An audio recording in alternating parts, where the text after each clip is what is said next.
Thank you very much. That's great. Awesome. Okay.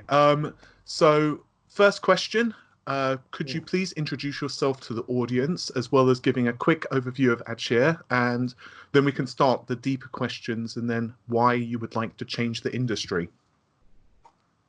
Okay. So I am the founder of ADSHIR.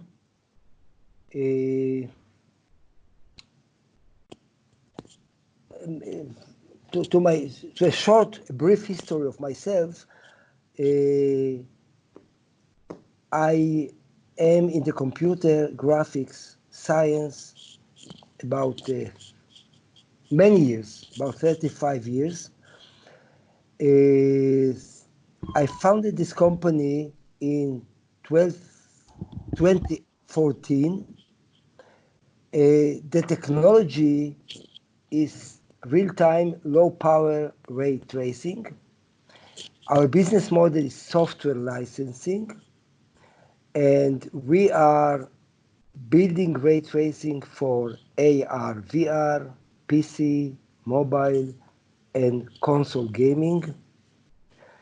We protect our technology by a strong portfolio of patents. We have right now 25 granted patents in the US, and more patents are pending and written.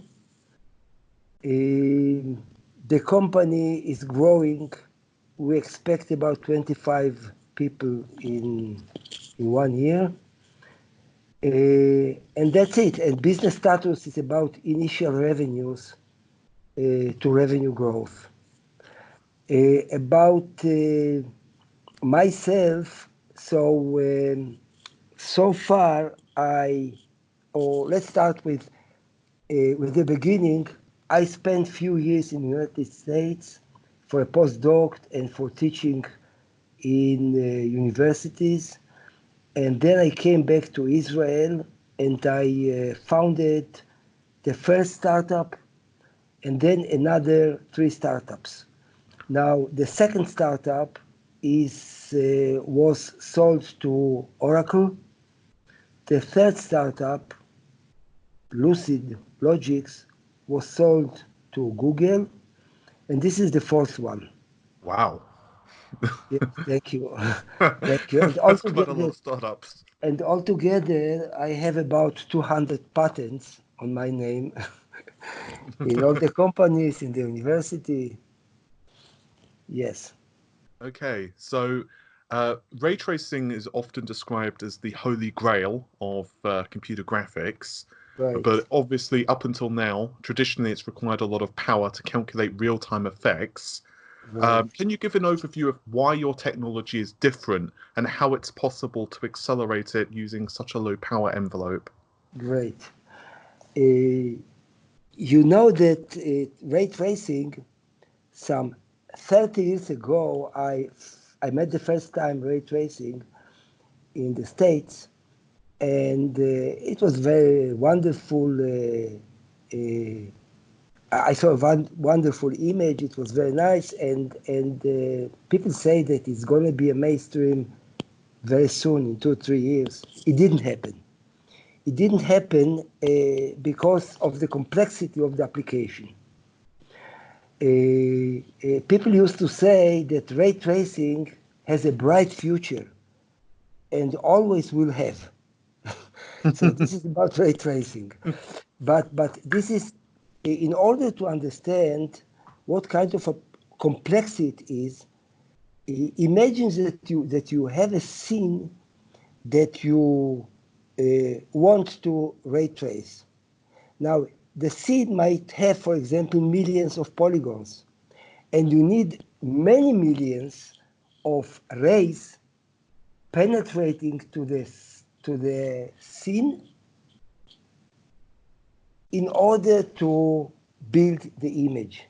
So you have intersection tests between millions of polygons and millions of rays, and of course it takes a lot of time. The first image that I saw 30 years ago in the States, it took 3 weeks by Silicon Graphics 3 weeks. And silicon graphics is what used to be the most powerful graphics computer.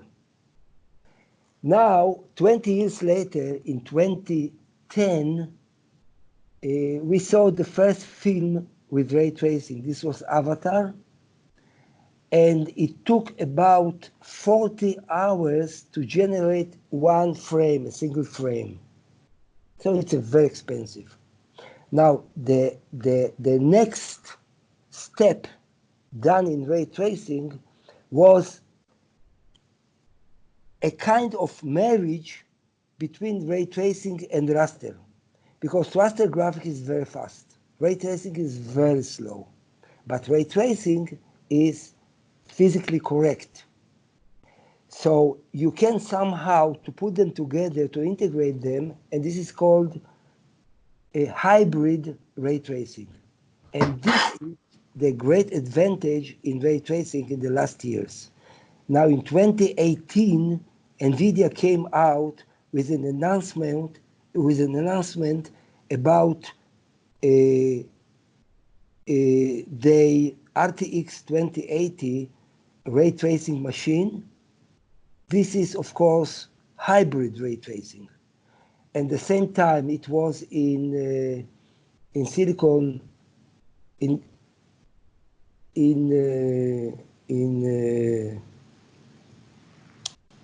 a conference in the US, in SIGGRAPH, in US, when they announced the RTX. At the same conference, we showed ray tracing in software across platform, on different platforms. So, and this is the difference. Now, I told you about the complexity of intersections, of intersection tests. In order to speed up the intersection tests, there is an acceleration structure used. This is a big structure, a binary, three-dimensional structure, which is very big, a lot of memory, and it takes a lot of time to build it.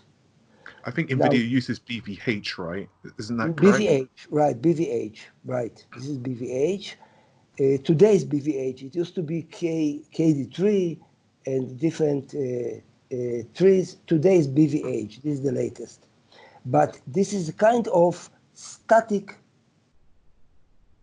structure, which means that after you build it based on a specific scene. Now, if there's a change in the scene, you have to rebuild it. If this is a small change, you can update it. But it's a bigger change or many changes, you have to rebuild it. Now, what does it mean, change? Change is animation. If you have animation, you make changes to the scene. Every movement of the character is a change. So in order to get animation in hybrid ray tracing in real time, you have to rebuild all the time. Now, the way you can overcome it is by brute force, or many brute force, a lot of brute force. And that's exactly what is done by NVIDIA, for example. They build the biggest chip ever for GPU, for ray tracing, GPU. They added hardware to assist ray tracing. Okay? Now, what we have done, we've done software, which means you do not need special purpose hardware to accelerate it. Why? Because we started from bottom up. The idea at the beginning was that we want to make a ray tracing for games with animation, with real-time animation for small computers. Small computers today means mobiles, smartphones, tablets. So the first step was to remove or to replace the accelerating structure. What we have done in acceleration is accelerating structure, which is called DAS, dynamic accelerating structure. It means that you can make changes without rebuilding the entire structure. Any changes you want, any animation you want. And this is done in software. So the structure is smaller, less memory, and much faster and much more efficient. That's why we can do these things in software, not in hardware. We don't need the hardware to accelerate. So this is the difference. So what type of impacts would you see from those type of techniques? Like, for example, compared to a traditional effect like, let's say, screen space reflections and other lighting methods, let's say you have a scene that's running at 1080p 60 with traditional methods like HBAO, screen space reflections, or what have you. What type of performance impact would you get if you enabled LocalRay for a similar type of scene? First of all, it's low power and low cost. This is one. Second, it's cross-platform because this is software. If you write it with DirectX and with Vulkan, you can actually put it on all the platforms. So there is a horizontal scalability, which means you can go to any GPU to put it on any GPU. Okay, on any vendor. And also you have this vertical scalability, which means you can run it on small computers, you can run it on high-end computers. Of course, it's not exactly the same result because the power of high-end computer is not the same, okay? But still you can make ray tracing physically accurate on a smartphone or on a tablet. And you can make it, actually we have it in our demos, the same, if you remember, there's a demo which is called Spider-Man in New York. Yeah, I saw that. It's really cool. Right, yes. So the same demo is running on high-end GPU, the highest end of AMD and NVIDIA, but it also runs on a tablet, the Surface tablet with integrated GPU by Intel. Now, it's not exactly the same. The images are the same, but some part of the high end we just cut out. For example, there's a taxi. Okay, there's a cab in the film in the high end. We removed it because this is the data is too big. But beside the taxi, everything is the same. So the same thing is running on high end and on low end, and everything with software, this is the unique thing. Now imagine then in some time we have a cloud, the 5th generation cloud. We can add to the tablet the more power by the cloud, and you are able to get on the tablet the same scene, the same image that you run, or the same game that you run on the high end, using the cloud. So this is the result of this kind of technology. Is this being calculated with like compute commands directly on the GPU, or is it more CPU, or? It's a GPU. It's more GPU. It's much more GPU. It's almost everything on GPU. And the nice thing here is that we're using the GPU. We're using the GPU not as what is called general purpose GPU. GPU, which is actually a kind of CPU by GPU. We're Right. using we are using the graphics pipeline. The Oh, so you're graphics running it as more of a pipeline, shader. exactly shaders. So everything is on GPU with shaders. Oh, awesome. Because I Yeah. wasn't certain whether you were doing it via, like, for example, if it was running on AMD, whether it's like a synchronous compute commands or whether it was more like a traditional, as you said, like a traditional shader. So I was just kind of curious on the implementation. I realized that you have to be a little bit cagey at the moment because some stuff is under NDA, so I don't want to kind of pry too much into the Uh, underlying technologies. okay, that's fine. That's fine. Uh, MDA MDA is a classic GPU. It's a classic GPU.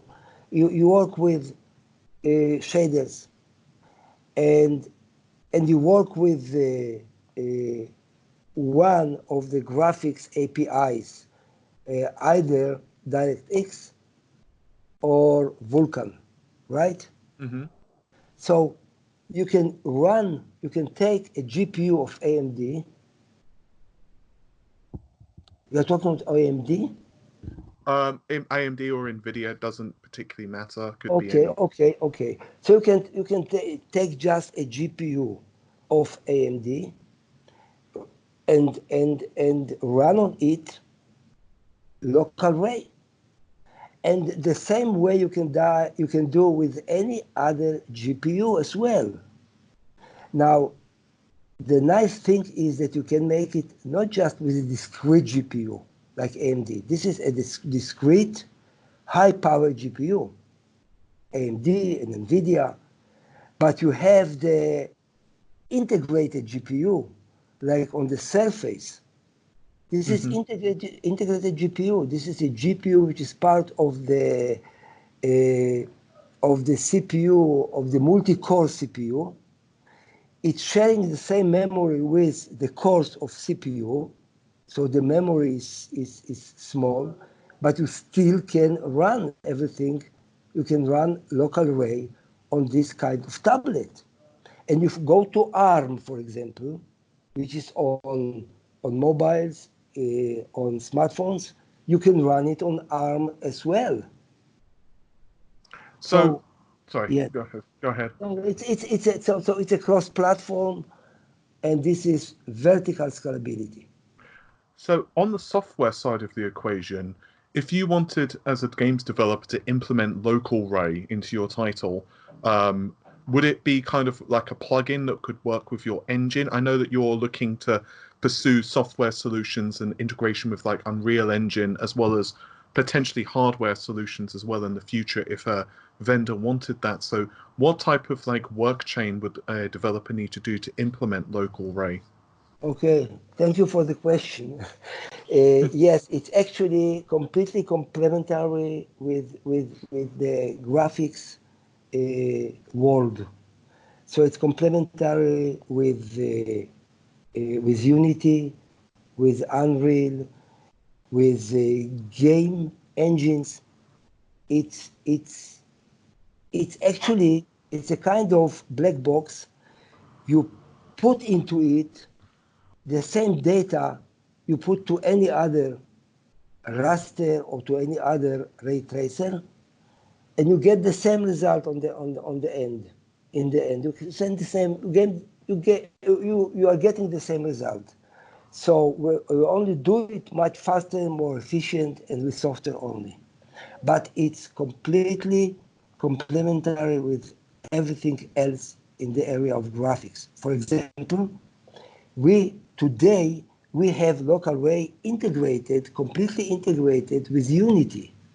So all our demos are done with Unity. And if you are an artist, a game artist, and you work with Unity, you and very easily work with LocalRay. So LocalRay integrates.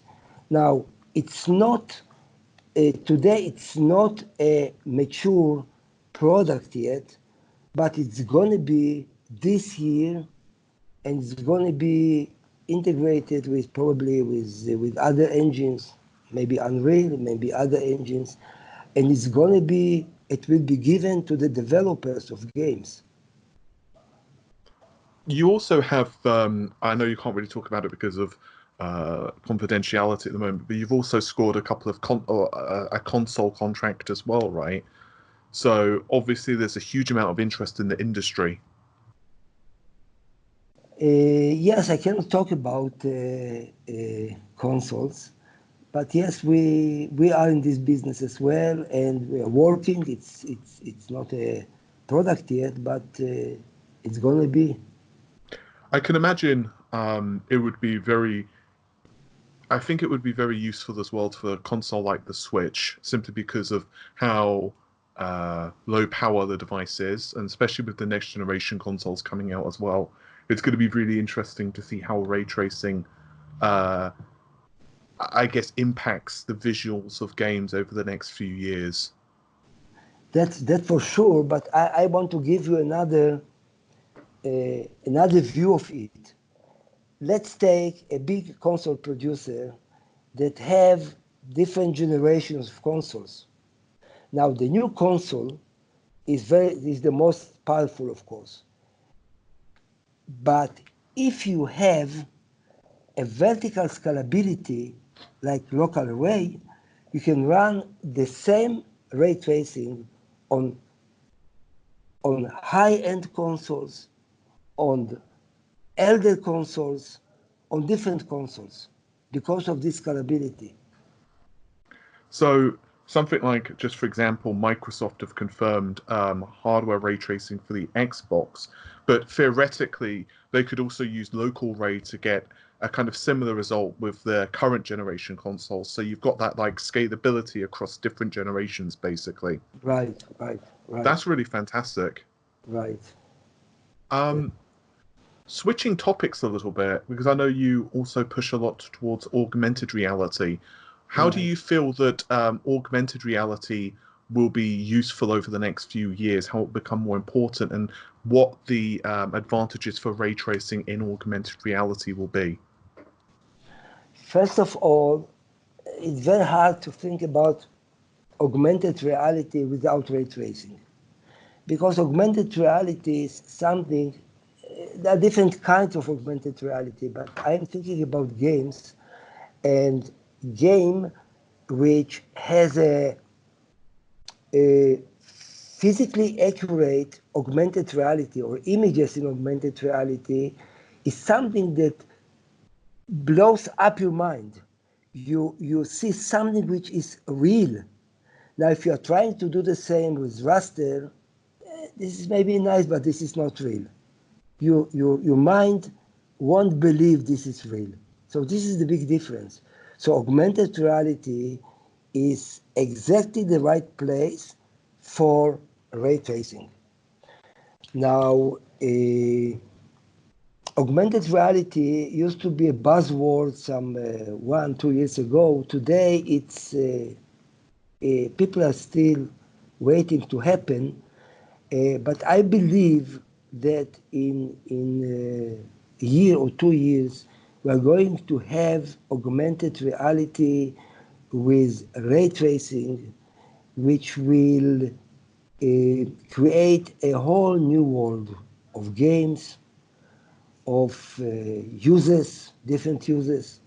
That this is what's going to happen, and it will happen because if you have real-time ray tracing in games, you will have in augmented reality.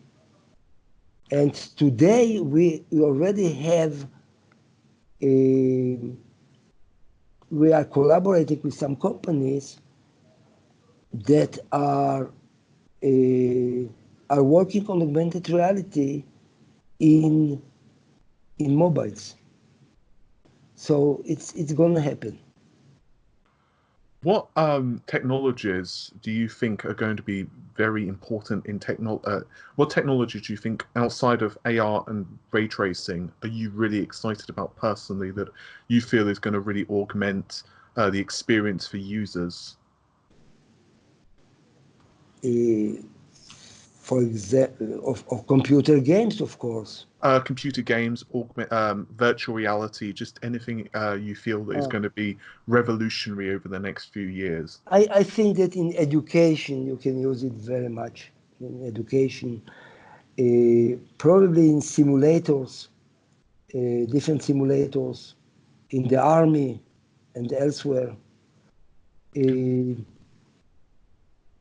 this is something that once you have it on the market, you have the solution on the market, it will explode. The same happened with the smartphones.